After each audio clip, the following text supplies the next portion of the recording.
Bava Kamma daf Kuf Yud Daled is a lengthy daf. We have a Mishnah near the beginning and a Mishnah near the end of the daf, focusing on, again, the halachos of stolen property and handling it.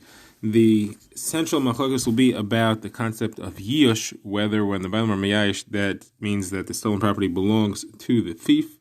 Is there a kinyan gzela with yish alone? The sugya we've had earlier in the Masechta we'll have again, and two different versions of a list of rayas on the topic. So we begin with a different subject. The Gemara briefly says, Rav Ashi says that Yisrael who sells land to an akum, and it is on the border, the land is being sold, borders a field of another Yisrael, we put the seller in a chayrim. So Gemara says, what's the reason? So the first possibility is because of dina de bar mitzvah, that is the right of first refusal that a neighbor has when you're selling property. So you should have given the right of first refusal to the Yisrael who borders the field. The Gemara says that couldn't be the reason, because that does not apply when one is selling to an akum. You have a brisa that says there's no dina de bar mitzvah on a sale to or from an akum. So Gemara says, and the reason is because the Yisrael could say, you've planted a lion for me on the edge of my field. He's going to be there right near me, and he's going to cause me all kinds of problems. And therefore, we put him in chayrim until he accepts that any problems, any oinus that develops because of the person that he sold the land to its neighbor, that he will take responsibility for that. So now we begin the Mishnah, which speaks about three main cases about discussing what happens when you have stolen property or potentially stolen property. What do you do with it? So the first case is a moiches. Moiches is going to say a tax collector who just took money from people. It was considered to be theft.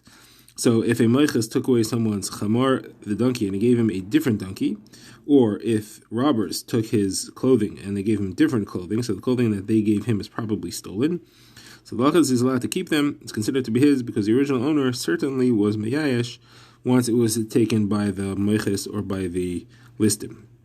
Second case of somebody who saves property from a river, from a troop of soldiers, or from listim, from the bandits. So here it says if the bailam are meyayish, then they're his. That implies that it's not automatically his. And of course, listim, it says before, are automatically meyayish. Here it says if they're meyayish, so that's a bit of a contradiction. The Gemara will explain.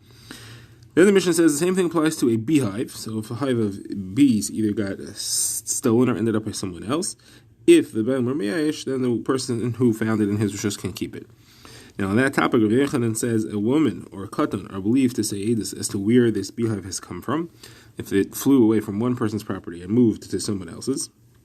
And then a person whose beehive it is allowed to walk through the field in which it's currently found in order to take his beehive back. However, if he causes damage, he does need to pay for the damage that he caused. Now, is he allowed to cut off the branch on which the beehive is now located? A much more practical way of moving the beehive back to his property. So can he cut off the branch from the tree and pay for it? That's a machlekes. The Bava Kamma here says he's not allowed to do that. Rishmal ben Yoshim Yochad ben Breika says he is allowed to, and of course he does need to pay for it. Okay, now we in the Gemara, which quotes brises, which one seems to agree, one seems to disagree with our Mishnah. Mishnah said that the stolen property that he received from the moiches or the listim belongs to him. Now, the first brisa says if he took from the listim, from the moiches, he needs to return it to the original owner, not to the listim and not to the moiches, but the original owner.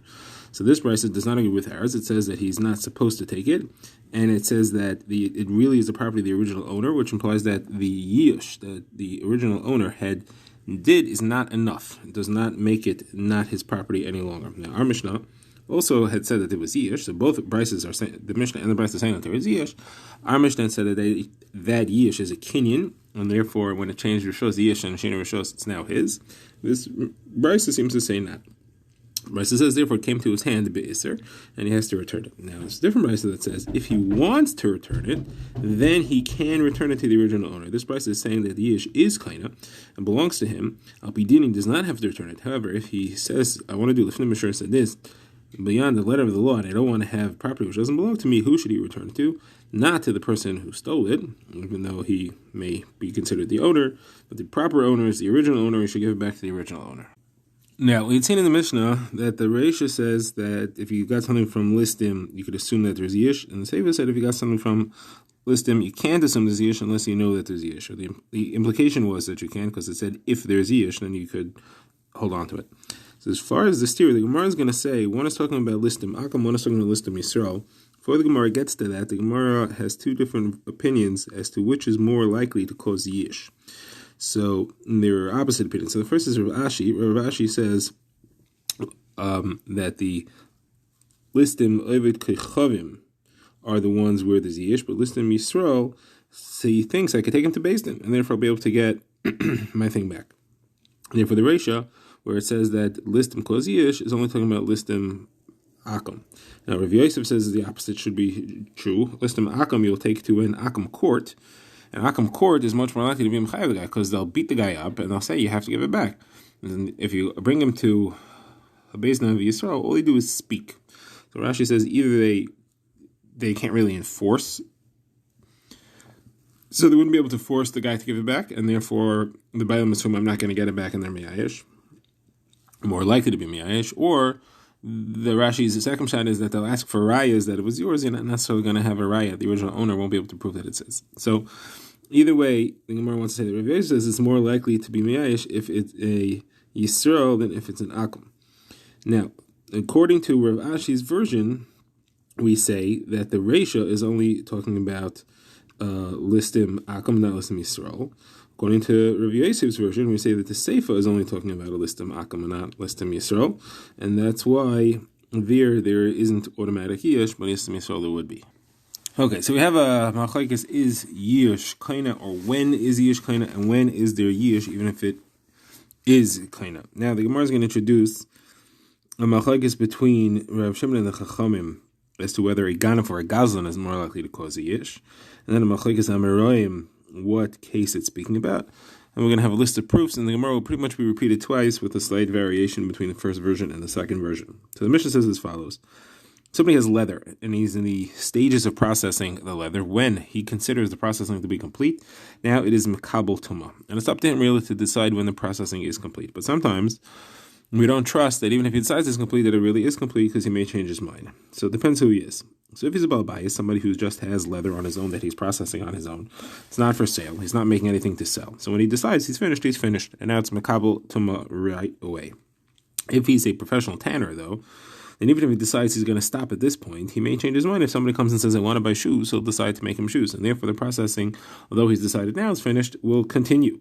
And therefore it's not mekabel tuma until it's really finished, just because he says or has in mind that he is finished and he plans to stop here. Now, that sugi is not negaya for us. The next cases are, and that's what if he's a ganaf or a gazlan. So the ganaf or a gazlan, if he's the owner, then his machshava will cause it to be mitami, will cause it to be makabel, because he's not kabel bias, it's up to him. And when does a ganaf or a gazlan become the owner? That's when the bailam are meyayish. So are the bailam meyayish if somebody steals to them through geneva or through gzela? So according to the Rabbanon, the gazlan is not the owner, because the bailam are not meyayish, because they know who he is, they know who stole it, they saw the guy steal it, he's a gazlan, he stole it in broad daylight, and therefore they're not meyayish, because they think they'll take him to court and they'll get it back. According the ganav, however, he doesn't know who it is, so he sees the thing is gone, doesn't know who it is, so he's meyayish. According to Reb Shimon, it's the opposite. The gazlan, you know who it is, but you realize that you're not going to get it back from him. You couldn't stop him from stealing it the first time. You're not going to be able to fight him the second time. The ganav, you don't know who he is now, you'll figure it out, and then you'll go after him, and you'll be able to get it back from him. Okay, so the machlokes between Reb Shimon and the Chachamim, which is more likely to cause yish, a ganaf or a gazlan. Now, what case are we talking about here? Are we talking about where we know that the guy, he said he's meyayish, or he didn't say he's meyayish? So Ula says this is only if we don't know, or if he didn't say. If we heard him say he's meyayish, we know he's meyayish, then there's no machlekes. Everybody agrees yish is koine, and therefore belongs to the ganaf or the gazlan. And of course, his tumah makes a difference. And the only machlekes is whether they're actually meyayish or not. Now, Rabbah says not. Rabbah says the machlekes is actually in the case of both, where he said he's meyayish and where he said he's not, and where we have no evidence that he is meyayish. Rashi explains, even if he said he's meyayish, if he still thinks he could get it back, he has in mind that he could get it back. It's not a real yish. So therefore, to sum it up, according to Rabbah, machlekes is in all cases. According to Ula, in the case where you know that he's meyayish, there's nothing to argue about.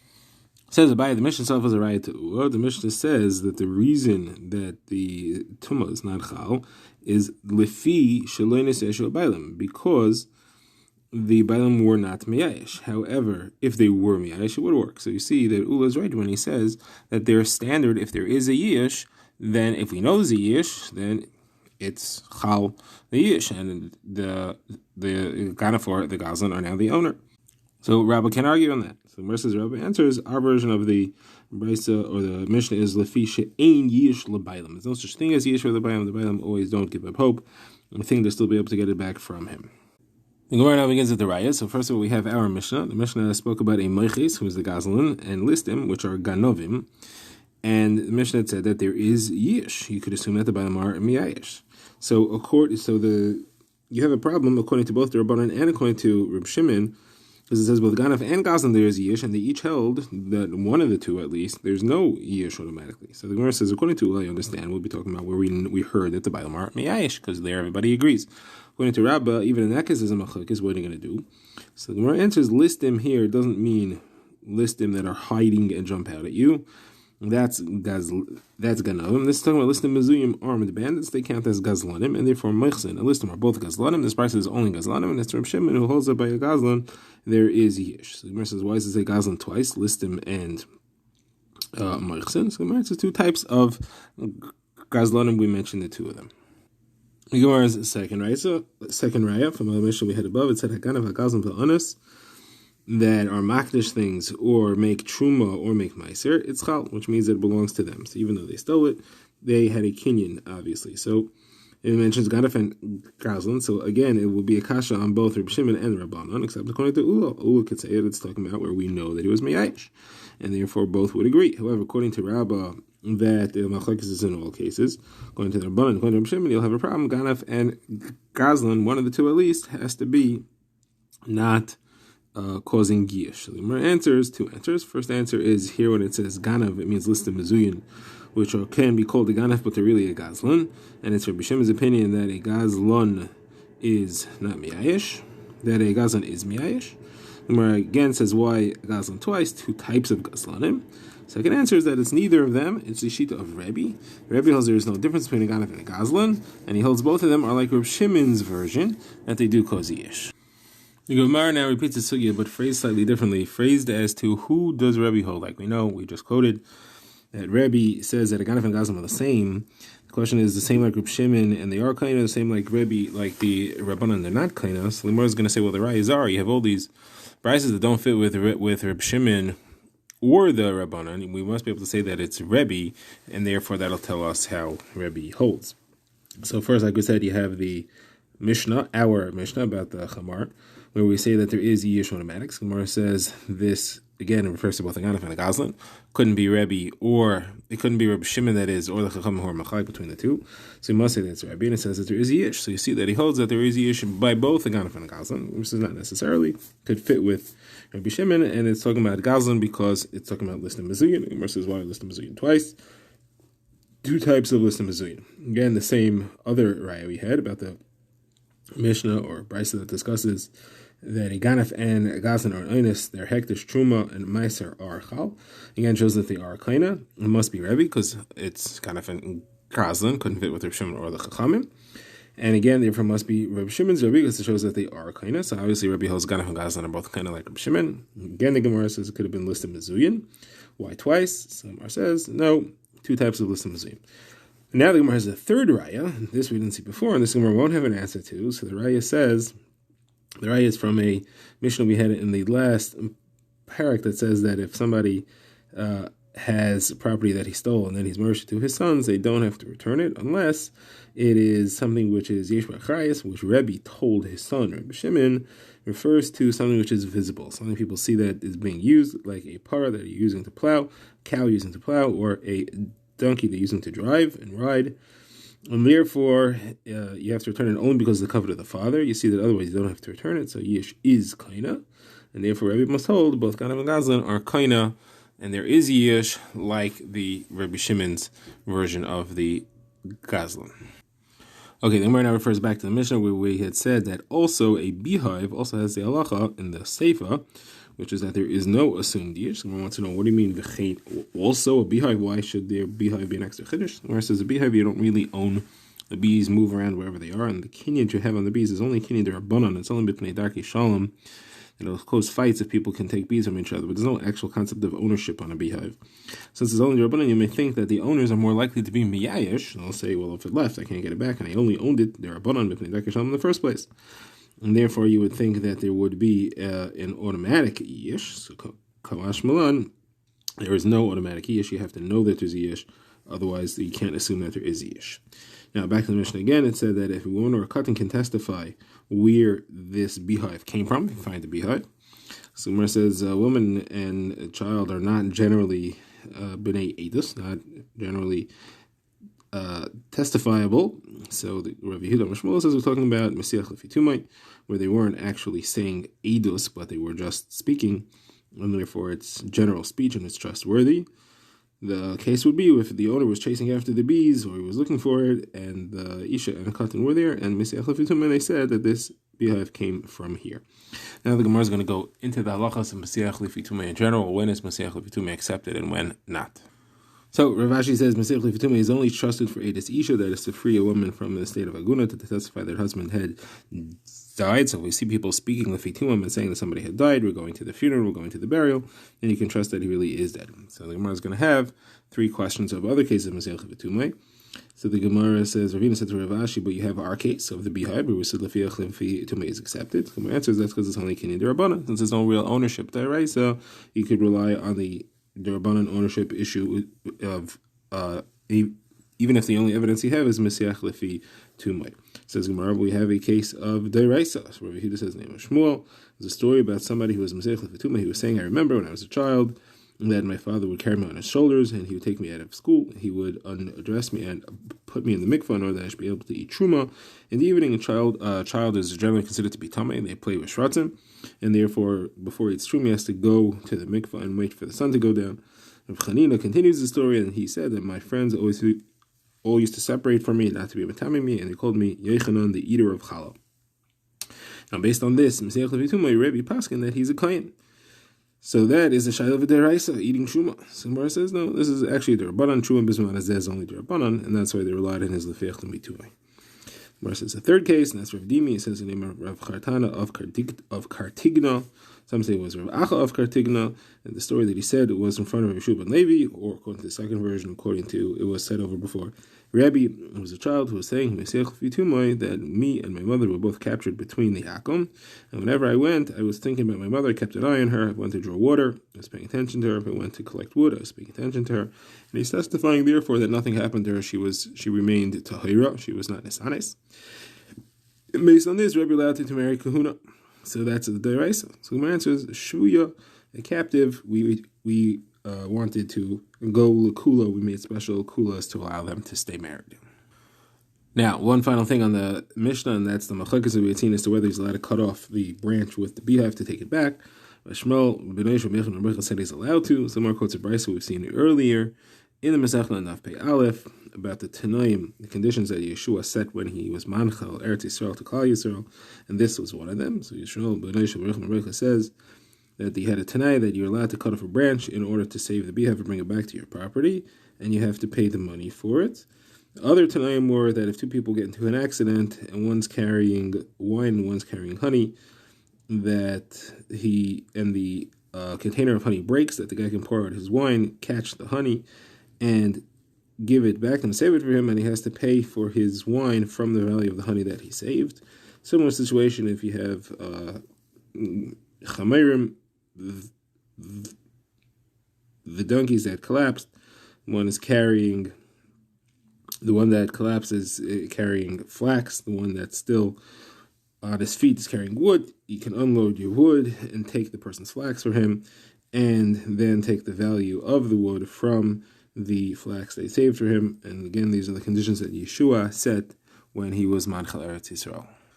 Okay, we're now beginning the next Mishnah, which discusses what happens if you find your property in someone else's Rishos, someone else is holding on to it. So the Mishnah says if somebody recognizes his kalim or his books, svarim, in the hand of someone else, and he says, hey, that's mine. So the halachas, it depends if there is a shem geneva be'ir. If it is known that they were stolen, there is a rumor that it had been stolen from the original owner in the city or not. If such a shem is around, then we make the person who's holding on to them swear how much he paid for it. He gets that money back from the Balabayas, and then he has to return it. If there's no shem geneva be'ir, then we don't do anything, because we say the original owner probably sold it to someone who maybe then sold it to this guy, and it's been sold, and therefore there's no reason for him to force it back from the person who's holding it right now. So I asks, even if you have a Shem Geneva Be'ir, maybe this person, the one who's claiming that it was his, he put the Shem Geneva out there. He wants his things back. He sold it, changed his mind, wants it back. So he starts to create rumors that it got stolen from him. So the Gemara gives a few answers. Here's the real name of Rav, where people came and they were in his house, and then he stood and he was screaming in the middle of the night and saying, "They stole from me, they stole from me." So Gemara says, no, that just all the more reason that he's the one who started it. He sold it to them, and then decided he wants out of the deal, so he started screaming that it got stolen. So the Gemara says, Rav Kahana concluded in the name of Rav that the case must be that there was a tunnel that was dug into his house, and people were seen leaving with a sack of their shoulder, carrying kalim in it, and everybody saying they stole the kalim from this guy. So Gemara says, well, you said kalim about Svarim. Gemara says, says the name of Rav Yechanan, Svarim also. Gemara says, maybe they stole small ones, and he's claiming big ones. It says, they said this sefer, this kli. Gemara says, maybe they stole old ones, and he wants new ones, he's claiming. It says, Rav, they were saying, these are the kalim, these are the Svarim. That's what the rumor is out, that these were his. Now, when we're asked, did Rav really say that? Rav said that if somebody comes, Baba Machteres, and he steals Kalim, he's butter. He doesn't have to pay. And the reason is because since when he breaks in, he's a Baba Machteres, and you can kill him, so he's Mischayiv ben Avshai.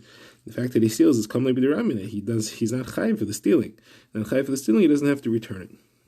So Mar says that's only if he digs in the middle of the night. Here we're talking about where he was legally in the guy's property. He came to visit him. He left by the tunnel, but he came in through the front door. And therefore, he's not a bar kitol. It can't be killed, and therefore he is chayav to return it. Rava says we're talking about only in a situation where the original owner is not the type of person, where the original owner is the type of a person who ordinarily sells his kalim. As a person who doesn't generally sell his things, you don't have to go through all these hoops. You don't have to bring all these proofs. You could just assume that it's been stolen and not sold. Gemara says, but maybe today he decided to sell his kalim. All of a sudden he needed money. Now he wants to sell. Gemara says, yeah, it still has to be that there's a rumor that there was a theft. There's a Shem Geneva Be'ir. However, it doesn't have to be all these things that we said where that he was there and people saw, and the tunnel and the sack, and you don't have to have all of that.